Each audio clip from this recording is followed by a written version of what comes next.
Hello everyone, welcome back to my channel. This side Navya. In this video I am going to tell you about administrative approach. This video is the part 3 of the approaches of decentralization. So इसमें हम लोग continue करने वाले हैं administrative approach और dual approach के बारे में पढ़ेंगे और हम इसका एक बेनिफिट पढ़ेंगे. So let's continued. ओके तो एडमिनिस्ट्रेटिव अप्रोच के अंदर हम क्या पढ़ेंगे, इसमें हम एडमिनिस्ट्रेशन के बारे में यानी कि प्रशासन के बारे में पढ़ने वाले हैं. छोटा सा टॉपिक है, बहुत इतना सही है. इसके अंदर क्या होगा कि इसका मेन मोटिव क्या होता है कि पॉलिटिकल मैनेजमेंट को चलाना. ठीक है, इसके अंदर क्या था, इसमें हम लोग थोड़ा हिस्ट्री की बात करने वाले हैं कि पॉलिटिकल मैनेजमेंट सिस्टम को चलाना. पहले क्या होता था, हर किसी को पावर नहीं दी गई थी, यानी कि ओनली सेंट्रल या जिसको हम लोग यूनियन गवर्नमेंट कहते हैं उनके पास पावर हुआ करती थी.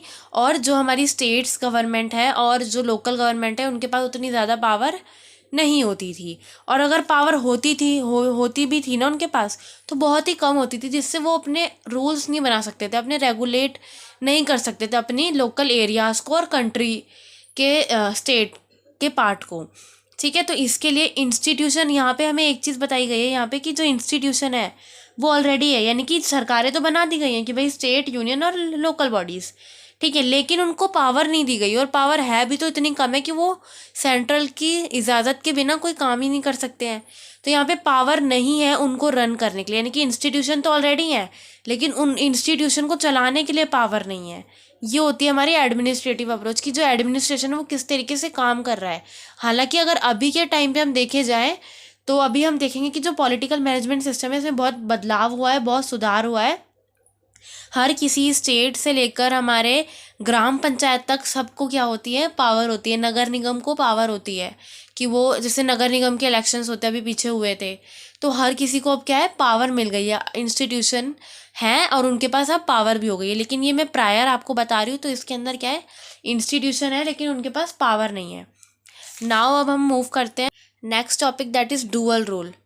डुअल रोल के अंदर हम क्या पढ़ेंगे कि कोई भी दो संस्थाएं कैसे मिलकर काम करती है. बेसिकली यहाँ पर हम लोग इंटेलिजेंस की बात करने वाले हैं. किसकी बात करेंगे, इंटेलिजेंस, या आप इसको स्टेट प्लस में सेंट्रल का मिक्सचर मान सकते हो, या डुअल रोल में आप स्टेट और सेंट्रल का मिक्सचर मान सकते हैं. इसमें जो हमारे फिसलर हैं, फिसलर हमारे एक वो है, हमारे फिलोसफर हैं पॉलिटिकल साइंस के. ठीक है, इन्होंने क्या बताया है कि डाइवर्सिटी के अंदर चेंज कैसे लाया जा सकता है, बाय इस्टेब्लिशिंग पीस. यानी कि डाइवर्सिटी की, जैसे अगर हम देखें अभी आज के टाइम पर तो डाइवर्सिटी हर जगह डाइवर्सिटी है. यानी कि अगर मैं एग्जांपल लेती हूँ पुलिस की जॉब का. ठीक है, पुलिस की जॉब में क्या है, क्राइम होता है. पुलिस की जॉब ही क्या होती है कि क्राइम के अगेंस्ट उनको एक्शन लेना होता है. अब यहाँ पे जो क्राइम हो रहे हैं आज 21st सेंचुरी के जो क्राइम्स हैं, इसमें क्या हो रहा है कि जो क्राइम हो रहे हैं वो डुअल तरीके से हो रहे हैं, दो तरीके से हो रहे हैं. कैसे हो रहे हैं, पहला तरीका हमारा ये है कि पुलिस का नॉर्मल काम क्या होता है, अगर कोई चोरी करता है तो उसको पकड़ के उसको सज़ा दिलवानी है, या फिर किसी ने मर्डर कर दिया है तो उस मर्डर का उनको वो सारी तहकीकात करके सज़ा दिलवानी होती है. लेकिन अब क्या हो रहा है कि जो पुलिस है ना उसके डुअल रोल आ गए हैं. यानी कि पुलिस को अब क्या करना होता है, ऑनलाइन स्कैम को भी देखना पड़ता है. आई नो आप सब अवेयर होंगे ऑनलाइन स्कैम से. ऑनलाइन स्कैम मतलब हमें पता ही है कि जो ऑनलाइन आपसे लिंक पर क्लिक करवा के, गलती से हम लिंक पर क्लिक करते तो हमारे पैसे, अकाउंट खाली हो जाता है. तो ये क्या है, ऑनलाइन क्राइम है, साइबर क्राइम जिसको हम कहते हैं. तो अब ऑनलाइन क्राइम और ऑनलाइन स्कैम्स भी बढ़ गए हैं. तो ऑनलाइन और ऑफलाइन दोनों तरीके से अब चोरियाँ हो रही है. तो पुलिस को क्या करना है, पुलिस को एक डुअल पावर चाहिए, डुअल रोल निभाना है. यहाँ पे दो रोल निभाने हैं पुलिस को एक ही टाइम पर. ठीक है, तो ये होता है हमारा कि डाइवर्सिटी के अंदर चेंज लाना. यानी कि धीरे धीरे जैसे जैसे पुलिस की जो स्ट्रक्चर है उसमें डेवलपमेंट हुआ है, तो साथ साथ क्राइम भी तो बढ़ेंगे ना. तो उन क्राइम को रोकने के लिए ये डुअल रोल पॉलिसी चलाई जाती है. इंटेलिजेंस का प्रयोग होता है जिसके अंदर. ठीक है, अब इसके अंदर एक डुअल रोल का, जैसे अभी देखो पुलिस रिक्वायरमेंट निकलेगी, यानी कि पुलिस की जो भर्तियाँ निकलती है उसके अंदर अब टेक्नोलॉजी में भी इंटरेस्ट होना चाहिए आपको, और आपके पास पावर भी होनी चाहिए. पावर मतलब यहाँ पर पावर मैं अगर बोल रही हूँ, अगर पुलिस की आपको भर्ती चाहिए तो अब ऑनलाइन और ऑफलाइन दोनों क्राइम होते हैं ना, तो अब हमें ऐसा एक पर्सन चाहिए जो ऑनलाइन भी चीज़ों को संभाल सके और ऑफलाइन मोड में भी चीज़ों को देख सके. और ऐसे ही ऑनलाइन और ऑफलाइन दोनों चीज़ों को देख सके। ऑफलाइन उसके पास पावर होनी चाहिए, ऑनलाइन उसके पास दिमाग भी होना चाहिए। तो हो सकता है आगे आने वाली, आई थिंक ये सब हो ही चुका है कि हमें एक ऐसा इंसान चाहिए जिसके पास अ, दिमाग के साथ साथ पावर हो। ठीक है, तो ये यहाँ पे एग्जांपल इसका हो सकता है। ठीक है, अब मेरा ये डुअल रोल अप्रोचेस हमारी ख़त्म हो चुकी है। अब हम आते हैं types of decentralization. So here are the types of decentralization. Decentralization के 3 टाइप्स होते हैं, ignore it. Okay, so decentralization के 3 टाइप होते हैं। पहला है पुलिस डिसेंट्रलाइजे पॉलिटिकल में, I correct myself, political decentralization. Second is physical decentralization and third is administrative decentralization. ठीक है, तो पॉलिटिकल डिसेंट्रलाइजेशन पढ़ने वाले हैं। ये भी छोटा सा टॉपिक है, वही सेम है कि पॉलिटिक्स के अंदर पावर को डिफरेंट सेक्टर में डिवाइड करना। बस यहाँ पे आपको सेक्टर्स के नाम दे देने हैं। ठीक है, प्राइमरी, सेकेंडरी और टर्शियरी, इतना क्लियर है। प्राइमरी, सेकेंडरी और टर्शियरी सेक्टर होते हैं हमारे इकोनॉमी में। ठीक है, अब यहाँ पे पॉलिटिक्स के कितने सेक्टर होते हैं? 3 होते हैं, सेंट्रल, स्टेट और लोकल। ठीक है, और पॉलिटिकल डिसेंट्रलाइजेशन में यही होता है कि शक्ति का बंटवारा सेंट्रल, स्टेट और लोकल में। और लोकल गवर्नमेंट भी फर्दर डिवाइडेड है एनडीएमसी, यानी कि न्यू दिल्ली म्यूनिसिपल कॉरपोरेशन। ये तो मैं दिल्ली की बात कर रही हूँ, लेकिन म्यूनिसिपल कॉरपोरेशन हर स्टेट की होगी।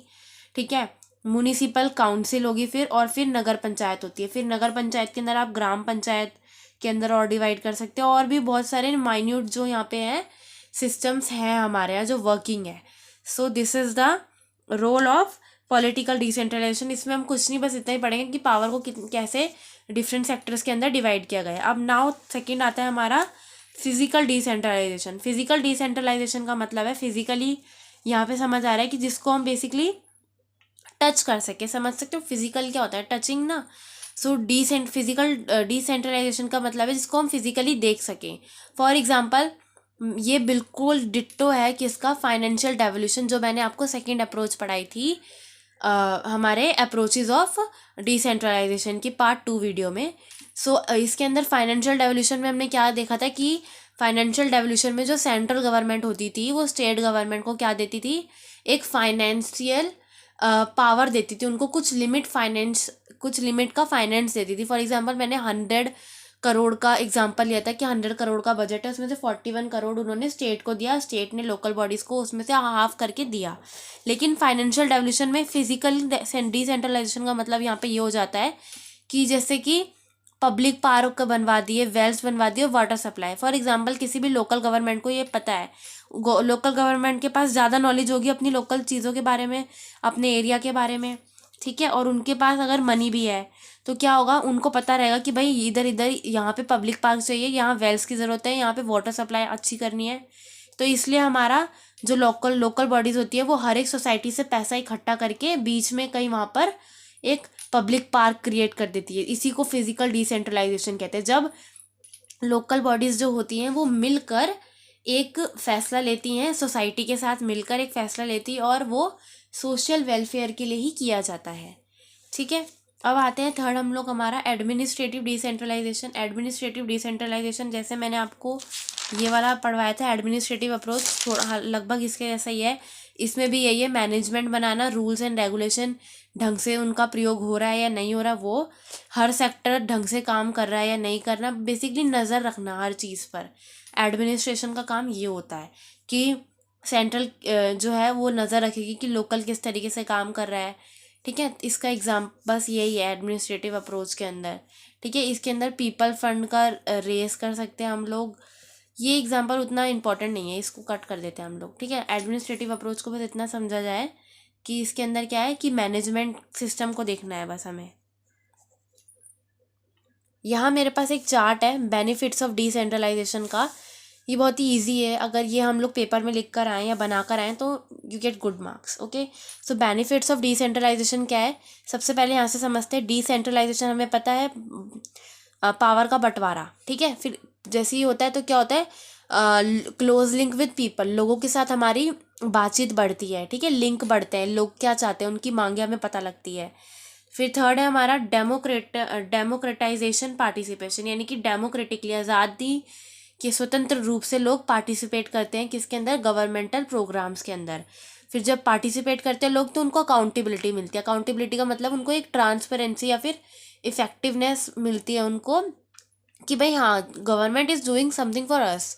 सो यहाँ पर उनको ट्रांसपेरेंसी मिलती है और एफिशिएंट होते हैं वो लोग। जब हमें पता होता है, हमें मोटिवेशन मिलता है कि भाई यस कोई है जो हमारे काम को सपोर्ट कर रहा है, गवर्नमेंट है जो हमारे को सलाह रही है, हमारे काम को सपोर्ट करिए, तो हम लोग क्या करेंगे, एफिशिएंटली वर्क करेंगे।